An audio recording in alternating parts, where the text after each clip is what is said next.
Good morning students. तो बेटा हमारा डायमेंशनल एनालिसिस जो है वो कंप्लीट हो चुका है और जिसमें हमने टाइप्स के बारे में बात की थी। हमने टाइप 1, टाइप 2, टाइप 3, टाइप 4 और उसके ऊपर बेस्ड क्वेश्चंस की हमने बात की थी। अब बेटा कई बार क्वेश्चंस कुछ इस तरह से आ जाते हैं कि हमें समझ में नहीं आता कि उस क्वेश्चन में जो हमें क्वांटिटीज़ गिवन हैं उनका डायमेंशनल फार्मूला जो है वो क्या होगा। तो वो क्वेश्चन हम किस तरह से करेंगे। जैसे मैंने एग्जाम्पल के तौर पे लिखा है यहाँ पर n equal to minus D into N two minus N one upon X two minus X one. अब यहाँ ये इसकी वैल्यू गिवन है और इसकी स्टेटमेंट कुछ इस तरह से है। दी नंबर ऑफ पार्टिकल्स, यहाँ n जो है वो रिप्रेजेंट कर रहा है किसको, number of particles which are crossing per unit area in unit time. n क्या है बेटा, नंबर ऑफ पार्टिकल्स जो क्रॉस कर रहे हैं किसी यूनिट एरिया को इन ए यूनिट टाइम में। एंड n1 n2 क्या है, n1 n2 are the number of particles per unit volume. ध्यान रहे, n1 n2 कुछ और हैं और n कुछ और है। n तो क्या है, number of particles per unit area per unit time, and n1 n2 are the number of particles per unit volume. For the value of x, x यहाँ पर डिस्टेंस हो गया, meant to be x1 and x2. What is the dimensional formula of diffusion constant d?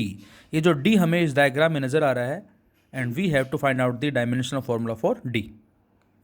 अब बच्चों यहाँ से मैं cross multiply करूँ पहले, देखें ज़रा तो क्या मिलेगा। इस n के साथ ऊपर आ जाएगा क्या, x2 माइनस x1 और नीचे क्या आ जाएगा n2 माइनस n1 और माइनस साइन लगाना जब आप लगा सकते हो, अदरवाइज ज़रूरत नहीं है उसकी। अब ज़रा ध्यान से देखें, इसमें बच्चे सोचते हैं कि n1 n2 और n जो है वो हम क्या लें, तो बेटा स्टेटमेंट में ही इसका डायमेंशनल फार्मूला छिपा हुआ है। फिर से देखें ज़रा, n क्या था, n था number of particles per unit area per unit time. अब कितने पार्टिकल्स क्रॉस करते हैं, सपोज 10 हैं, 20 हैं, 100 हैं, 150 हैं, 500 हैं, जो कि एक प्योर नंबर है। और जो बच्चों नंबर होता है वो क्या होता है बेटा, डायमेंशन लेस होता है। एरिया टाइम ये हमें पता है, एरिया का एल स्क्वायर होता है और टाइम का टी, और जब इन दोनों को ऊपर ले जाएंगे बेटा तो ये आ जाएगा L minus two T minus one. So this is the dimensional formula for the N. n1 n2 क्या दे रखे हैं, number of particles per unit volume. फिर से नंबर ऑफ पार्टिकल्स क्या है, डायमेंशनलेस, m0 l0 t0, लेकिन वॉल्यूम l क्यूब होता है, ऊपर ले गए l माइनस 3 हो गया। तो n भी पता लग गया, n1 n2 भी पता लग गया और x डिस्टेंस आई। और जब x में से x को माइनस करेंगे तो बच्चों क्या बचेगा, x ही बचेगा। तो यहाँ पर इसको l ही लिखेंगे हम, n की जगह ये लिख देंगे हम, और नीचे n2 माइनस n1 की जगह हम क्या लिखेंगे, ये लिख देंगे हम, क्योंकि जब इसमें से इसको माइनस करेंगे तो यही बचेगा। और इसका डायमेंशनल फार्मूला l माइनस 3 है। और इस सारे को सोल्व करते हैं बेटा तो हमें d की वैल्यू मिलती है l की पावर 2 इंटू टी की पावर माइनस 1। इसी मैंने लिखा नेक्स्ट क्वेश्चन, दी डेप्थ x यहाँ क्या है, दिस इज द डेप्थ जिसको हम h से रिप्रेजेंट करते हैं और डायमेंशनल फार्मूला l हो जाएगा। The depth x to which a bullet penetrates in a human body depends on coefficient of elasticity eta. अब कोफिशिएंट ऑफ इलास्टिसिटी होती है बेटा स्ट्रेस बाय स्ट्रेन। स्ट्रेन जो होता है डायमेंशनलेस, स्ट्रेस होता है फोर्स अपॉन एरिया, और इसका डायमेंशन फॉर्मूला आता है m l minus 1 t minus 2, m l minus 1 t minus 2। तो जो x है, x क्या है यहाँ, depth to which a bullet penetrate in a human body depends on coefficient of elasticity and kinetic energy, drive the relationship. तो बच्चों यहाँ पर x जो है बेटा वो दो पैरामीटर पे डिपेंड करता है, एक तो ईटा पे और एक ई पे। तो हमने क्या माना इन पे, ए एंड बी मान लिया। ईटा अभी हमने बताया m l minus 1 t minus 2, and E is the kinetic energy जो होता है m l2 t माइनस 2। और अब m की पावर a ये है, b ये है, ये बन जाएगा m की power a plus B. l की पावर माइनस a ये है, 2b यहाँ से आ जाएगा माइनस a प्लस 2b, और t की पावर माइनस 2a यहाँ से आ जाएगा और माइनस 2b यहाँ से आ जाएगा। तो जब इनको कंबाइन करेंगे पावर्स को हम, तो लेफ्ट में x की जगह l आ गया, राइट में m की पावर a प्लस बी आ जाएगा, एल की power minus A plus two B आ जाएगा और टी की power minus two A and minus two B. और अब क्या करें, दोनों तरफ से पावर कंपेयर करेंगे, किसकी, एम की, एल की एंड टी की। अब यहाँ एम तो ज़ीरो है, टी भी ज़ीरो है, केवल एल की पावर है। तो जब हम ए प्लस बी कंपेयर करते हैं इधर लेफ्ट से, क्योंकि लेफ्ट में केवल एल है, मतलब एम ज़ीरो और टी ज़ीरो हम लिख सकते हैं लेफ्ट में, तो हमें इक्वेशन मिलेंगी। तो पहली इक्वेशन क्या मिली बेटा हमें, पहले हमें मिल गई है minus two A minus two B equal to zero. T को कंपेयर कर लिया, माइनस टू कॉमन ले लिया बेटा, ए प्लस बी ज़ीरो, इसका मतलब ए प्लस बी ज़ीरो है, या ये कहें ए बराबर किसके आ जाएगा, माइनस बी के। अच्छा दूसरी इक्वेशन ये, यहाँ एल की पावर ये है, यहाँ एल की पावर वन है, so minus A plus two B equal to one. अब बेटा ए बी में ये इक्वेशन है, एक ये इक्वेशन है, दोनों को ऐड कर दें हम, और जैसे ऐड करते हैं तो यहाँ पर ए से ए कट जाएगा, two b plus b, three b आ जाएगा, and one plus zero is one, तो three b equal to one, then b equal to one by three. और यदि बच्चों b की वैल्यू वन बाई थ्री है तो a कितना आएगा, माइनस वन बाई थ्री। और इन दोनों को पुट कहाँ कर दे बेटा, जो स्टार्टिंग में हम लेके चले हैं इक्वेशन ये वाली, n की पावर a e की पावर b, तो ये आ जाएगा n ईटा की power minus one by three e की पावर वन बाई थ्री। और इसको नीचे ला के हम इस तरह से भी लिख सकते हैं, तो ये हमारा फॉर्मूला बन जाएगा। अब बच्चों आपको चेक करना है कि आपने जो वैल्यूज़ हैं वो सही निकाली हैं या गलत निकाली हैं। क्या करें, अब लेफ़्ट का डायमेंशन लिखो, राइट का डायमेंशन लिख के सोल्व करो इसको। यदि दोनों तरफ डायमेंशन सेम आता है, इसका मतलब आपने जो ए और बी की वैल्यूज़ फाइंड आउट की हैं वो सही फाइंड आउट की हैं, अदरवाइज वो रॉन्ग होंगी। इसी में ही नेक्स्ट क्वेश्चन लिया मैंने, assuming that in case of motion of blunt bodies, assuming that in case of motion of blunt bodies. ये बेटा इस तरह से एग्जाम में हमें स्टेटमेंट गिवन होती है और उस स्टेटमेंट के बेसिस पे हमें कुछ इस तरह से लिखना होता है क्वेश्चन को। जैसे पहले केस में देखा आपने, पहले केस में जो x है वो किस पे डिपेंड कर रहा है, कोफिशिएंट ऑफ इलास्टिसिटी पे और काइनेटिक एनर्जी पे, तो हमने कुछ इस तरह से लिखा।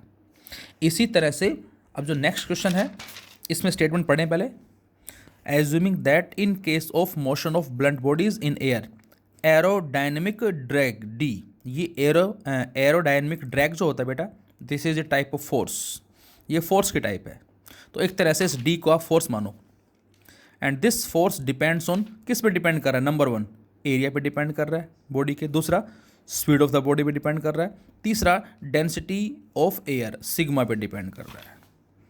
तो इसका मतलब ये हुआ कि हमें फॉर्मूला ड्रॉ करना है जिसमें जो फोर्स है जिसको डी से रिप्रेजेंट किया गया है, ये एरिया, वेलोसिटी और सिग्मा डेंसिटी पे डिपेंड कर रहा है। तो क्या करें, इन पे power A B C assume करेंगे हम, और फोर्स का M L T minus two, area L square, velocity L T minus one, sigma density M L minus three, put करके पावर ए बी सी रखी। और अब इन सभी की पावर को इकट्ठा करेंगे हम, एल की पावर टू ए यहाँ से है, बी यहाँ से बेटा, और माइनस थ्री सी यहाँ से है, तो L raise to the power two A plus B minus three C, T की पावर माइनस बी यहाँ से है बस, और एम की पावर सी यहाँ से है। और अब हम क्या करेंगे, दोनों तरफ से एम की पावर, एल की पावर, टी की पावर कंपेयर करेंगे, जो कि सबसे पहले हम वो लेते हैं जिसमें केवल एक वेरिएबल है, जैसे सी हो गया एम की पावर, और यहाँ एम की पावर वन है, तो सी कितना आ जाएगा, वन आ जाएगा। सेम टी की पावर माइनस बी यहाँ से बेटा, माइनस टू यहाँ से है, तो इसका मतलब सी वन आ जाएगा, और minus B equal to minus two, तो बी इक्वल टू टू। और अब एल की power two A plus B minus three C बराबर वन, और बी और सी हमने सोल्व कर रखे हैं, पुट कर दें हम, और पुट करके सोल्व करते हैं यहाँ से, तो ए कितना मिलेगा बच्चों, हमने सी की वैल्यू को यहाँ रखा वन और बी को रखा यहाँ टू, तो two A plus B minus three C बराबर वन है, तो टू ए प्लस बी की जगह टू रख दिया, माइनस थ्री सी की जगह वन रख दिया, इक्वल टू वन, और सोल्व करने से ए कितना आ जाएगा, वन आ जाएगा। और अब हम इसको पुट करते हैं फॉर्मूले में, तो डी आता है सिग्मा ए वी स्क्वायर। अब आपको चेक करना है कि आपने जो वैल्यूज़ फाइंड आउट की हैं ए बी सी की, वो सही है या गलत। क्या करें, लेफ़्ट का और राइट का डायमेंशन फॉर्मूला लिखो। यदि दोनों तरफ सेम डायमेंशन फॉर्मूला आ रहा है, मतलब लेफ़्ट में M L T minus two है, तो बेटा इसको सोल्व करने से राइट में भी M L T minus two आता है, तो इसका मतलब आपने ए बी सी जो है वो सही फाइंड आउट किए हैं। और यदि राइट में कुछ और आ रहा है इसका मतलब आपने कहीं ना कहीं मिस्टेक की है, उसको फिर चेक करें आप। इसी में नेक्स्ट क्वेश्चन दिया हमें p equal to p naught into e की power minus alpha T square, और हमें इसमें अल्फा का डायमेंशनल फॉर्मूला बताना है। तो बच्चों हमने बताया था कि जब भी एक्सपोनेंशियल की पावर हमें गिवन होती है बेटा वो डायमेंशन लेस होती है।